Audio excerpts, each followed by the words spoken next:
স্নেহের শিক্ষার্থীবৃন্দ, আসসালামু আলাইকুম ওয়া রাহমাতুল্লাহ। আমি মোহাম্মদ আবু সাইদ, সহকারী শিক্ষক গণিত, আমানতুল্লাহ ইসলামী academy school and college, Hajipara, Thakurgaon. Online ক্লাসের পক্ষ থেকে তোমাদের শুভেচ্ছা। আজকে যে বিষয়টি আলোচনা হবে তা হচ্ছে নবম শ্রেণী, বিষয় গণিত, অধ্যায় দ্বিতীয় অধ্যায়ে যা আছে সেট ও ফাংশন, এই দুটি বিষয় নিয়ে আলোচনা হবে। আগে আমরা জানবো সেট কি। সেট হচ্ছে বাস্তব বা চিন্তা জগতের সুনির্দিষ্ট বস্তুর সমাবেশকেই সেট বলা হয়। যেমন 6টি গ্লাস একটি সেট, 6টি কাপ প্লেট একটি সেট। সেটকে সাধারণত আমরা বড় হাতের অক্ষর, ইংরেজি অক্ষর দিয়ে প্রকাশ করে থাকি, যেমন এ, বি, সি ইত্যাদি। তো সেটের ক্লাসিফিকেশন, সেট কত প্রকার? সেট হচ্ছে দুই প্রকার। সেট দুই প্রকার: তালিকা পদ্ধতিতে সেট, তালিকা পদ্ধতি। আরেকটি হচ্ছে সেট গঠন পদ্ধতি। এখন যে বিষয়টি নিয়ে আমরা আলোচনা করব, তালিকা পদ্ধতির সেট কি। যে সেটের উপাদানগুলো সুনির্দিষ্ট থাকে তাকে তালিকা পদ্ধতি বলা হয়। যেমন a সমান 1 2 3 4 ইত্যাদি। এখানে এই সেটের উপাদানগুলোকে সুনির্দিষ্ট করে দেওয়া আছে, তাকে বলা হচ্ছে তালিকা পদ্ধতি। এখন সেট গঠন পদ্ধতি কি? সেট গঠন পদ্ধতি হচ্ছে যে সেটের উপাদানগুলো নির্দিষ্ট করে দেওয়া থাকে না, একটি তথ্য সাপেক্ষে উপাদানগুলো নির্ণয় করতে হয়, তাকে সেট গঠন পদ্ধতি বলা হয়। যেমন a সমান x অনুপাত x such that নবম শ্রেণীর প্রথম 5 জন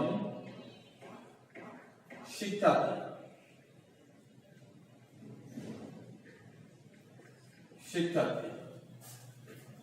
এখানে এই সেটের উপাদানগুলো নির্দিষ্ট করে দেওয়া নেই, একটি তথ্যের মাধ্যমে নিয়ে আসতো।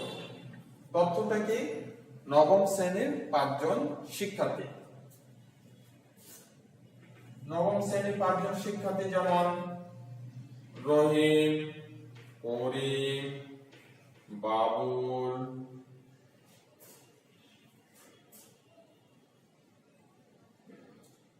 শিমুল,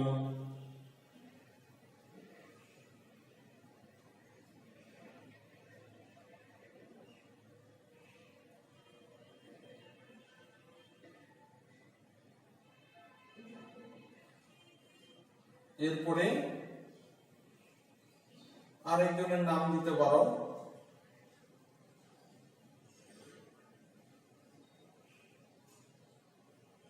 কি দিতে পারো আরেকজনের নাম? প্রথম 5 জন, আরেকজন মনে করো যে জামি দিলা, জামি। এই যে উপাদানগুলি, এগুলো কি সুনির্দিষ্ট করে দেওয়া ছিল না, একটা তথ্য সাপেক্ষে আমাদের বের করে নিয়ে আসতে হবে। এটা কি বলা হচ্ছে? সেট গঠন পদ্ধতি। তো সেটের ক্লাসিফিকেশন শ্রেণীবিন্যাস সম্পর্কে আমরা পরবর্তী ক্লাসে আলোচনা করব। এখন আলোচনা করব আমরা ফাংশন নিয়ে। ফাংশন কি?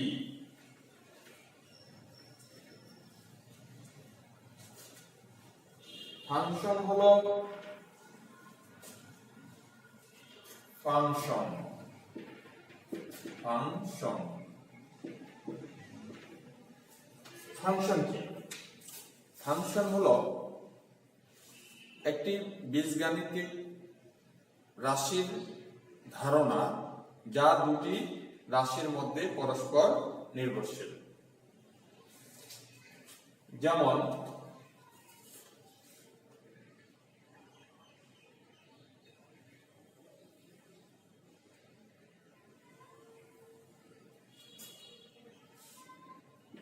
x y 1 2 3 4, এখানে হচ্ছে a b c d দিলাম। তো ফাংশন কি এটি আমাদের খুব সহজেই বোঝার জন্য একটি সত্য মনে রাখতে হবে, সেটা হচ্ছে অবান্তর কাহিনী। অবান্তর কাহিনী কাহিনী ফাংশন নয়, ফাংশন নয়। বাস্তব কাহিনী, বাস্তব কাহিনী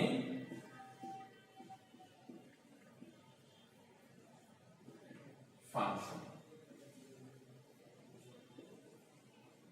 ফাংশন এই দুটি তথ্য আমাদের মনে রাখতে হবে। তো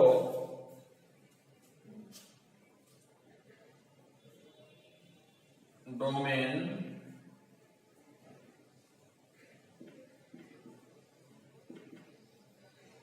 কোডোমেন,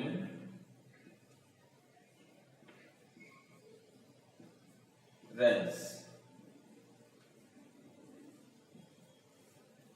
x এর ভ্যালুগুলোকে বলা হচ্ছে ডোমেন,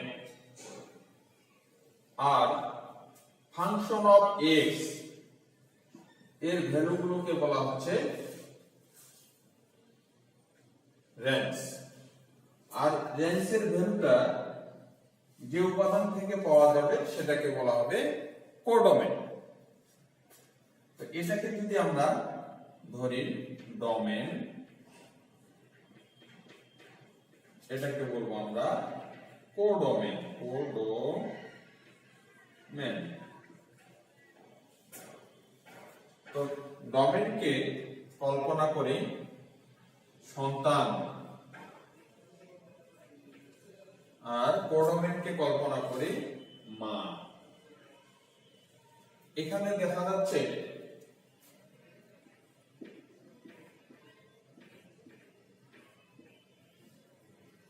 প্রত্যেক মায়ের একটি করে সন্তান আছে। এটা কি বাস্তব কাহিনী না অবাস্তব কাহিনী? এটা বাস্তব কাহিনী। তাহলে আমরা এটাকে কি বলতে পারবো? এটাকে বলতে পারবো ফাংশন। তাহলে এখানে এটা ফাংশন ফাংশন আবার যদি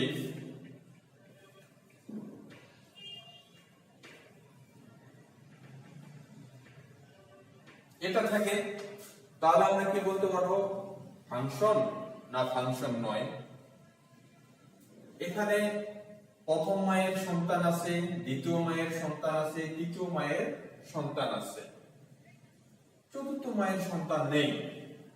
কোন মায়ের তো সন্তান নাও থাকতে পারে। তাহলে কি এটা আমরা কি বাস্তব কাহিনী ধরতে পারি না? অবশ্যই বাস্তব কাহিনী। তাহলে এটাও একটা ফাংশন, এটাও ফাংশন। এখন আবার আমরা দেখি, যদি এটাকে এভাবে দেওয়া হয়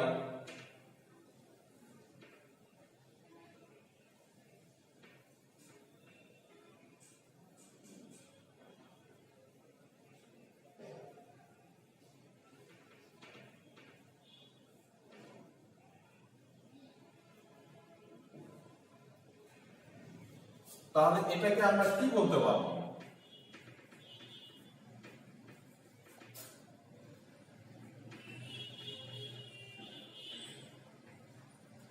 ডোমেন, কোডোমেন।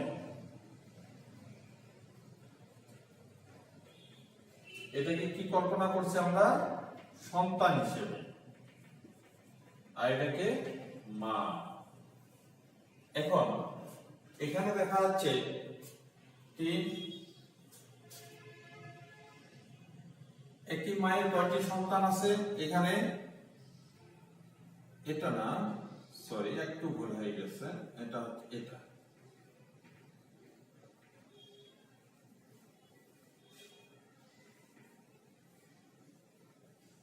এখন এখান থেকে কি বোঝা যাচ্ছে যে এইখানে একটি সন্তান দুটি মায়ের, বোঝাচ্ছে না? একটি সন্তান কি দুটি মায়ের হতে পারে কখনো? না, হতে পারে না। তাহলে এটা হচ্ছে কি অবান্তর কাহিনী। তাহলে এটাকে আমরা কি বলতে পারবো এখন? ফাংশন নয়, ফাংশন নয়। কারণ আমরা ইতিপূর্বে বলছি অবান্তর কাহিনী হলে ফাংশন নয়, আর বাস্তব কাহিনী হলে কি হবে? ফাংশন। এখানে চিত্রে দেখা যাচ্ছে একটি সন্তান কি দেখা যাচ্ছে? দুটি মায়ের। তাহলে কি এটা কি অবান্তর কাহিনী না? তাহলে এটা ফাংশন নয়। এখন এই ফাংশন আর ফাংশন নয়, এটি আমাদের আজকে জানা হলো। এখন আমরা জানবো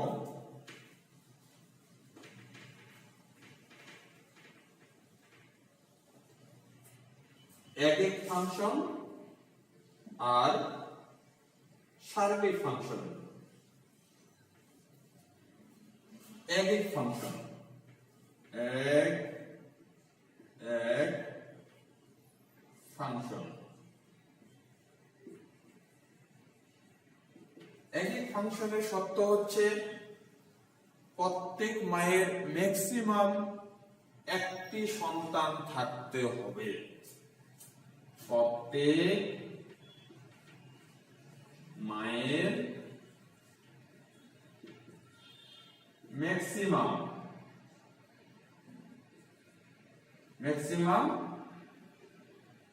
একটি সন্তান থাকবে। এটাকে বলা হচ্ছে একক ফাংশন। তো আমরা দেখি এখানে এখন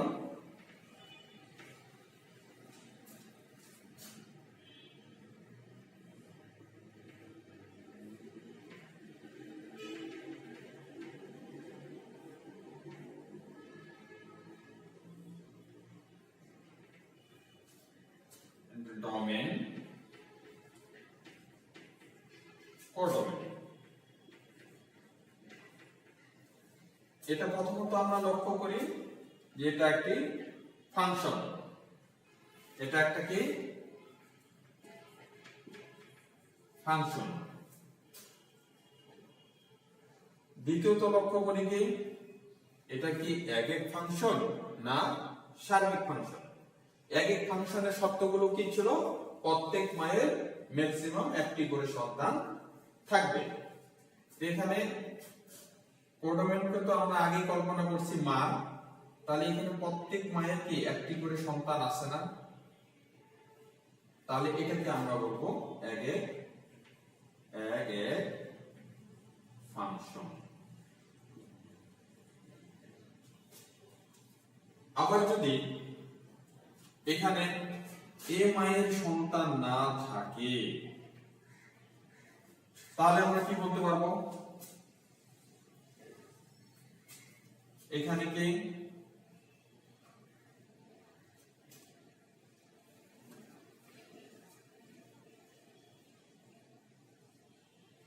প্রথম মায়ের সন্তান আছে, দ্বিতীয় মায়ের সন্তান আছে, তৃতীয় মায়ের সন্তান আছে, চতুর্থ মায়ের সন্তান নেই। তাহলে এটাকে কি আমরা একক ফাংশন বলতে পারবো কি পারবো না? এখানে শর্ত কি দেওয়া আছে আবারও দেখি, প্রত্যেক মায়ের ম্যাক্সিমাম একটি সন্তান থাকতে হবে। না থাকলেও চলবে, সত্য তাই বোঝাচ্ছে না? তাহলে এটাকেও আমরা কি এক এক ফাংশন বলতে পারবো, এটাও এক এক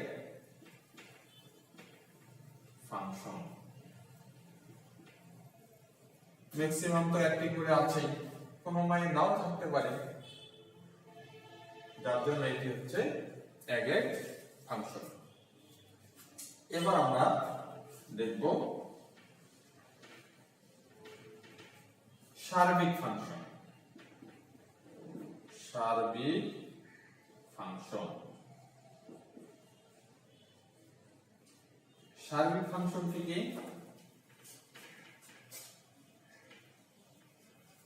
প্রত্যেক মায়ের সন্তান থাকবে, প্রত্যেক মায়ের সন্তান আছে।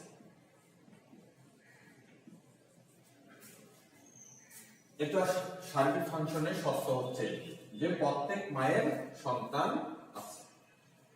এখানে দেখা যাচ্ছে কি, এটা কি যদি আমরা লক্ষ্য করি তাহলে তো বলছি, আবারও বলছি, এটা ডোমেন, এটা হচ্ছে কোডোমেন।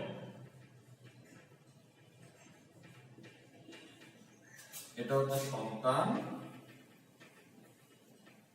মা। তো প্রথমত লক্ষ্য করি এটি একটি ফাংশন, কারণ প্রত্যেক মায়ের সন্তান আছে, এটা বাস্তব কাহিনী, তাহলে এটা ফাংশন। ফাংশন কোন ফাংশন? এক এক ফাংশন না সার্বিক ফাংশন? তো এখানে প্রত্যেক মায়ের সন্তান আছে, তাহলে প্রত্যেক মায়ের সন্তান আছে না এখানে দেখা যাচ্ছে, তাহলে এটা হচ্ছে সার্বিক ফাংশন। সার্বিক ফাংশন, এটি একটা ফাংশন। কোন ফাংশন? সার্বিক ফাংশন। কেন সার্বিক ফাংশন? কারণ প্রত্যেক মায়ের সন্তান আছে, প্রত্যেক মায়ের কি আছে? সন্তান আছে, যার জন্য এটি সার্বিক ফাংশন। তো এই হচ্ছে বন্ধুরা আজকে সেট অফ ফাংশনের পরিচয় পর্ব। পরবর্তীতে আমরা সেট ফাংশন সম্পর্কে ডিটেলস আলোচনা শিখব। ধন্যবাদ। আসসালামু আলাইকুম।